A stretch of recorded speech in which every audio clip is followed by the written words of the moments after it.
তো hey guys, welcome to my Facebook page. সবাইকে good evening. তো আজকে এখন আমি যাচ্ছি কুতুব মিনার ঘুরতে। তো প্লিজ আমার সঙ্গে পুরো ভিডিওটি দেখো। দেখা হচ্ছে কুতুব মিনারে। তো আমরা টিকিট কেটে টিকিট দেখে আমরা ভিতরে চলে এসেছি কুতুব মিনারের ভিতরে। 10 মিনিট লেগেছিল, টিকিট কাউন্টারে দাঁড়িয়েছিলাম। তারপর টিকিট কেটে এখানে লাইন দিয়ে পৌঁছে গেছি। তো গাইস, তোমাদের কেমন লাগছে প্লিজ বলো। আমাকেও ভালো লাগছে। আমি কুতুব মিনারে 3-4 বার চলে এসেছি, এটাকে নিয়ে 4-5 বার হয়ে যাবে।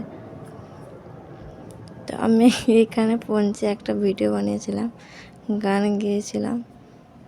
মৌসুমটা খুব সুন্দর ছিল, না ঠান্ডা না গরম। তো গাইস, তোমরা কারা কারা এসেছো কুতুব মিনারে প্লিজ কমেন্ট করে বলো।